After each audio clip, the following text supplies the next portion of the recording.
Welcome back to my channel short trade. और आगे बढ़ने से पहले आपसे रिक्वेस्ट करूंगा सब्सक्राइब ज़रूर से कर लीजिएगा, क्योंकि इस तरह की इन्फॉर्मेशन आपको इस चैनल पर डेली बेसिस पर मिलती रहती है। सबसे पहले मैं आपको बता दूं, अगर आपके पास जेंसोल का स्टॉक है, यानी कि जेंसोल इंजीनियरिंग, तो आपके लिए एक नेगेटिव न्यूज़ है। कंपनी में एक और बुरी खबर आई है, जिसके बारे में मैंने यहाँ पर इस वीडियो में डिस्कस किया है। तो आप ये वाली वीडियो जाके देख सकते हैं, मैंने कल अपलोड की थी 3 बजे। तो अभी जो मैं जिस स्टॉक की बात कर रहा हूँ वो टाटा ग्रुप का एक स्टॉक है, और ये स्टॉक मतलब ऑलमोस्ट आधे पर ही मिल रहा है। कौन सा स्टॉक है? मैं बात कर रहा हूँ टाटा एलेक्सी की। लगभग 5,500 पर स्टॉक का प्राइस है। आप इसका मैक्सिमम से कंपेयर करोगे तो आप यहाँ पर देखोगे स्टॉक 40% से ज़्यादा के डिस्काउंट पर मिल रहा है। देखो, एक चीज़ याद रखना, अगर आप इसका 5 साल का चार्ट देखोगे तो इसने 5 साल में 800% का रिटर्न दिया। और अगर हम इस गिरावट को ख़त्म कर दें, सिर्फ तेज़ी की बात करें तो 1600%, यानी कि पैसा यहाँ पर 16-17 गुना किया है इसने 5 साल के अंदर, इवन 5 साल से भी कम समय में। तो अब ऐसे में कोई स्टॉक अगर बहुत फास्ट ग्रो करता है, बहुत तेज़ी से भागता है, तो याद रखना उस स्टॉक में एक गिरावट और एक कंसोलिडेशन मोड लंबा चलता है। अब यहाँ पर स्टॉक अपने हाई से 40% के डिस्काउंट पर है। कंपनी आईटी सेक्टर में काम करती है, प्लस टाटा ग्रुप का भरोसा है।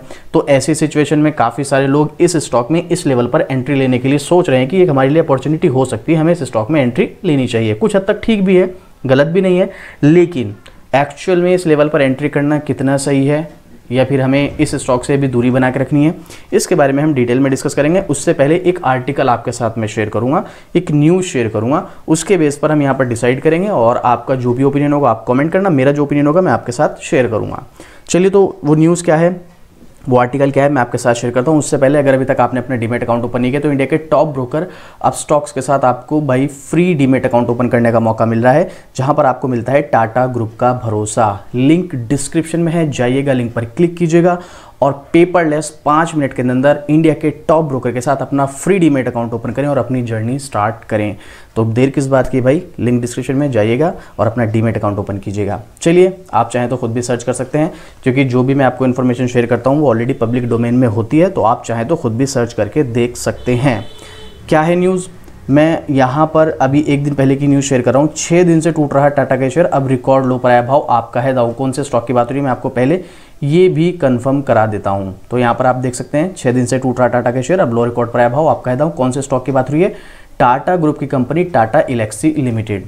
तो यहाँ पर ये जो टाटा एलेक्सी लिमिटेड के बारे में बात हो रही है, अगर आप इसके बारे में देखेंगे तो इस स्टॉक में लगातार 6 दिन से गिरावट थी, बट कल से आप देखोगे तो थोड़ी सी तेज़ी देखने को मिली है। बट यहाँ पर हम 1-2 दिन की तेज़ी या गिरावट के बारे में डिस्कस नहीं करते हैं, आप लोग जानते हैं। अब अगर आप टेक्निकली भी देखो तो यहाँ पर ये जो इसका RSI है वो 25.4 पर है, जो कि हमें ओवरसोल्ड जोन में दिखा रहा है। टाटा एलेक्सी जो है, अगर हम मूविंग एवरेज की बात करें, 5 दिन हो, 10 दिन हो, 20 दिन हो, 30 दिन हो, 50 दिन हो, 100 दिन हो, 150 दिन, 200 दिनों के मूविंग एवरेज, कोई भी आप मूविंग एवरेज उठा के देख लो, उससे कम पर हमें जो है ट्रेड करता हुआ नज़र आ रहा है। तो यहाँ पर इसका मतलब समझते हैं आप, मूविंग एवरेज से नीचे ट्रेड करने का मतलब है कि भाई स्टॉक में वही ट्रेंड वाली बात मैं यहाँ पर कर रहा हूँ। तो सीधे तौर पे डाउन ट्रेंड है, और डाउन ट्रेंड में बहुत से लोग जहाँ पर अपॉर्चुनिटी समझ के इस स्टॉक में जाना चाहते हैं, वहाँ पर इस स्टॉक में शॉर्ट टर्म में, या इवन शॉर्ट टर्म भी अगर आप छोड़ दो, मिड टर्म में भी काफ़ी रिस्क हो सकता है। बट सपोर्ट लेवल मैटर करता है। क्या एक स्ट्रॉन्ग सपोर्ट लेवल है? अगर एक स्ट्रॉन्ग सपोर्ट लेवल है, there is a high chances कि स्टॉक यहाँ से रिकवर कर जाएगा। तो अभी हमें स्ट्रॉन्ग सपोर्ट लेवल भी चेक करना है। बट अगर हम मूविंग एवरेज के बेस पर देखें, RSI के बेस पर देखें, तो कुछ जगह फेयर वैल्यू नजर आ रही है, कुछ जगह हमें लग रहा है कि स्टॉक से अभी दूरी बना के रखनी चाहिए, स्टॉक में भी गिरावट का सिलसिला जारी रह सकता है। चलिए डिटेलिंग में समझते हैं यहाँ पर क्या है। इस साल यानी कि 2025 जब से स्टार्ट हुआ है जनवरी से, तब से लेकर अभी तक इसमें 23% की गिरावट आई है। और ओवरऑल जो हमने यहाँ पर डिस्कस किया, ये अपने हाई से 40% से ज़्यादा गिर चुका है। 6 महीने और 1 साल में 32% की गिरावट आई है। और 27 अगस्त 2024 को लार्ज कैप स्टॉक ने 52 वीक का हाई बनाया था, जहां पर इस स्टॉक का प्राइस 9,082 रुपये गया था। अभी स्टॉक कहां पर है? 9,000 से भाई सीधा 5,500 पर आ गया। आप देख रहे हो कितना ज़बरदस्त गिरावट है। और वहीं पर ये 5,500 पर आया है, और इसमें जो है लगभग कारोबार वगैरह दिखाया कितना हुआ है। मैं डिटेलिंग में नहीं जा रहा हूँ, बट इंपॉर्टेंट चीज़ है ब्रोकर्स की क्या राय है, ब्रोकर्स क्या कहते हैं और हमारा क्या ओपिनियन है, वो भी आपके साथ यहाँ पर शेयर करेंगे। तो फिलहाल मॉर्गन स्टैनली ने फर्म पर अपने अंडरवेट कॉल को बनाए रखा है, और इससे पहले 6,000 रुपये से इन्होंने जो है 5,400 रुपये का नया टारगेट प्राइस तय किया है। अगर आप देखोगे तो 5,400 के आसपास तो स्टॉक ट्रेड ही कर रहा है। मतलब अगर हम ब्रोकरेज मॉर्गन स्टैनली के बेसिस पर बात करें यहाँ पर, तो भाई हमको सीधे सीधे तौर पे नज़र आ रहा है कि ये कंपनी में, मतलब इस स्टॉक में, इनका तो ओपिनियन ये है कि भाई अभी जो है इस स्टॉक में इस लेवल पर पैसा लगाना बिल्कुल भी ठीक नहीं है। इसमें अंडरवेट वो यहाँ पर मतलब वही हो गया ना, सीधा सीधा ठीक नहीं है बिल्कुल भी यहाँ पर पैसा लगाना। वहीं इसके अलावा ये तो हो गया मॉर्गन स्टैनली। दूसरी की बात करते हैं हम यहाँ पर आनंद राठी की। आनंद राठी के जिगर पटेल ने कहा है कि जो सपोर्ट है वो 5,145 रुपये का है और रेसिस्टेंस है 5,400 रुपये का। तो 5,400 रुपये के ऊपर अगर ये जाता है तो 5,650 रुपये इसके लिए एक ट्रिगर पॉइंट होगा। तो वही सेम है यहाँ पर 5,400 के इन्होंने रेसिस्टेंस बताया। तो सेम अगर देखा जाए तो मॉर्गन स्टैनली ने भी 5,400 ही बताया, इन्होंने भी 5,400 ही बताया है। तो उसके आगे इन्होंने कहा कि अगर 5,400 से ऊपर निकला तो ये 5,650 तक जा सकता है। इसके अलावा ट्रेडिंग रेंज की अगर हम यहाँ पर बात करें तो 5,000 से 5,650 के बीच होगी।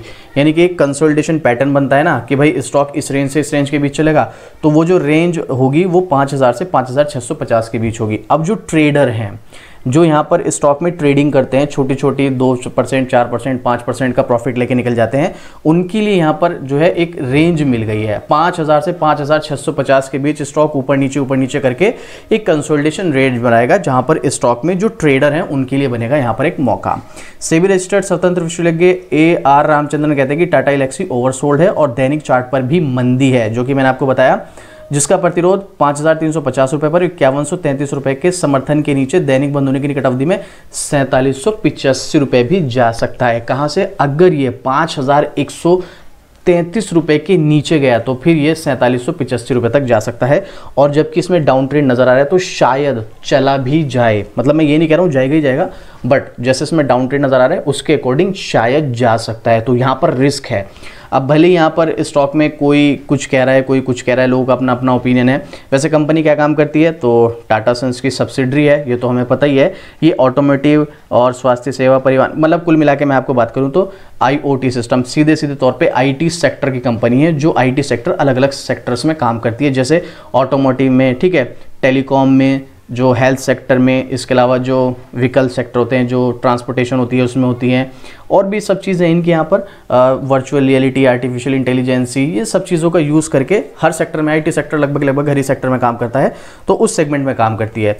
अब ये जो यहाँ पर ये सब चीज़ें बताई गई हैं, ये इसका फ्यूचर स्टॉक से कोई मतलब नहीं है कि कंपनी का फ्यूचर क्या है, फ्यूचर में स्टॉक कहाँ पर ट्रेड करेगा या लॉन्ग टर्म में इसमें चांसेस नहीं। ये सब जो है यहाँ पर शॉर्ट टर्म के पर्पज से बताए गए हैं, शॉर्ट टर्म या मिड टर्म, मान लो 6 महीने से 1 साल की रेंज में बीच स्टॉक में क्या हो सकता है, उसके चलते यहाँ पर ये सब चीज़ें दी गई। ये ऐसा व्यू नहीं है कि यहाँ पर आप इस स्टॉक को बाय करो और अगले 5 साल में स्टॉक ये 6,000 7,000 पे ट्रेड कराए, वो वाली सिचुएशन नहीं है। मैंने आपको शुरू में बताया ना, स्टॉक अगर कोई फास्ट भागता है तो भाई देखो सीधी सी बात है, वो फास्ट गिरेगा भी और एक लंबे कंसोलिडेशन मोड में भी जा सकता है। एक चीज़ आप समझ लो, क्या होता है मार्केट में, एक स्टॉक है, एक स्टॉक धीरे धीरे करके ऊपर जा रहा है, एक स्टॉक एकदम से भाग गया।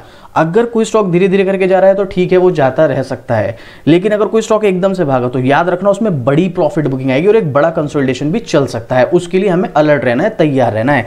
और ऐसे चार्ट आप अगर आप देखेंगे, मार्केट में काम करेंगे तो आपको बहुत सारे चार्ट देखने को मिलेंगे, जो भी फास्ट भागे हैं ना, उनमें एक बड़ी प्रॉफिट बुकिंग और एक लंबा कंसोलिडेशन मोड जरूर आया होगा। तो ऐसा होता है। तो ये शॉर्ट टर्म के पर्पज से है। अब आपको क्या लगता है वो आप मुझे कमेंट करके बताना। एक बार मैं आपको यहाँ पर मनी कंट्रोल की वेबसाइट पर अगले 1 साल के हिसाब से एनालिस्ट क्या कहते हैं वो देखते हैं। यहाँ पर हम तो टाटा एल्क्सी आप यहाँ पर नाम पढ़ सकते हैं। सबसे पहले देखते हैं एनालिस्ट का व्यू यहाँ पर क्या है। तो 12 एनालिस्ट हैं, आप देख लो 12 एनालिस्ट में से 8% हैं सिर्फ जिन्होंने बाय रिकमेंड किया है इस स्टॉक में, और 17% है होल्ड। भाई 33% सेल और 42% अंडर परफॉर्मर बता रहे हैं। याद रखना, कोई भी कितना भी अच्छे से अच्छे कंपनी का स्टॉक हो, आप अगर उसमें गलत टाइम पे एंट्री ले रहे हो तो लॉस कराओगे। ये बहुत अच्छा स्टॉक है, इसमें कोई दोहराई नहीं है, लेकिन एंट्री टाइमिंग आपकी गलत हो सकती है।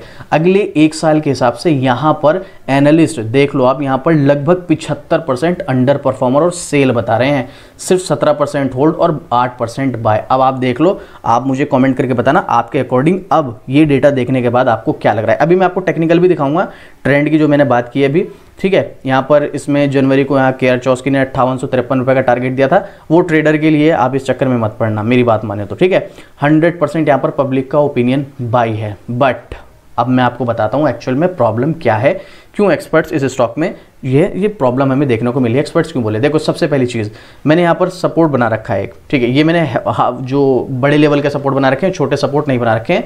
जो इसका रेसिस्टेंस है वो बहुत टाइम लगेगा 9000 तक जाने में, उसमें 2 साल 3 साल भी लग सकते हैं भाई। देखो मैं आपको क्लियर बता रहा हूँ, ये मैंने मेन रेसिस्टेंस बना रखा है, मेन सपोर्ट बना रखा है। यहाँ पर जो स्टॉक चल रहा है वहाँ पर एक सपोर्ट है, बट ये बहुत ज़्यादा स्ट्रॉन्ग सपोर्ट नहीं है। सबसे पहली रीज़न यही है जिसकी वजह से स्टॉक में आप उम्मीद मत रखना कि स्टॉक में सपोर्ट आ गया तो स्टॉक यहाँ से ऊपर जाएगा, नहीं, स्टॉक और भी नीचे आ सकता है। देख लो यहाँ पर भी एक सपोर्ट बन जाएगा लगभग 45 रुपये के आसपास आ सकता है, ये नहीं कह रहा हूँ मैं आएगा ही आएगा। तो यहाँ पर थोड़ी सी प्रॉब्लम है। दूसरी चीज़ आपको पता है ना, टैरिफ वाला मैटर क्या चल रहा है अभी यूएस में, जब से डोनाल्ड ट्रंप प्रेसिडेंट बने हैं तो तब से प्रॉब्लम चली है। उसका इंपैक्ट सबसे ज़्यादा आईटी सेक्टर की कंपनीज पर पड़ेगा, क्योंकि आईटी सेक्टर की कंपनीज का ही सबसे ज़्यादा, इंडियन आईटी सेक्टर की कंपनी का सबसे ज़्यादा रेवेन्यू जो है यूएस से ही आता है। इसके बारे में पहले भी वीडियो बनाकर आपको बता चुका हूँ, तो इसलिए इस कंपनीज पर फर्क पड़ेगा। उसके चलते अभी स्टॉक दबाव में रहेंगे और अभी भी मार्केट में प्रॉब्लम खत्म नहीं हुई है, ठीक है, थोड़ा थोड़ा सुधार देखने को मिल रहा है, बट अभी भी थोड़ा सा प्रेशर बना हुआ है। तो कुछ चीज़ें ऐसी हैं जो आगे चल के इस स्टॉक को परेशान कर सकती हैं। लॉन्ग टर्म की बात नहीं कर रहा हूँ, बट मिड टर्म और शॉर्ट टर्म में आपको प्रॉब्लम देखने को मिलेगी। तो आप ऐसे में ट्रेंड भी देख लो, ट्रेंड भी डाउन हमें बता रहा है। तो कुल मिला के सारी चीज़ों को अगर आप देखोगे तो यहाँ पर इस लेवल पर शॉर्ट टर्म मिड टर्म के लिए बिल्कुल कहीं से कहीं तक कोई मौका नज़र नहीं आ रहा है। बाकी आप देख लो आपको क्या लगता है, ये मेरा पर्सनल ओपिनियन हो सकता है मैं यहाँ पर गलत हूँ। तो आपको स्टॉक में एंट्री एग्जिट जो भी करना है एक बार आप अपने फाइनेंशियल एडवाइजर से पूछ लेना या खुद से रिसर्च कर लेना। नहीं कुछ समझ में आता है, कोई डाउट रहता है तो आप मुझे कमेंट करना, मैं डेफिनेटली आपको रिप्लाई करके बताऊंगा।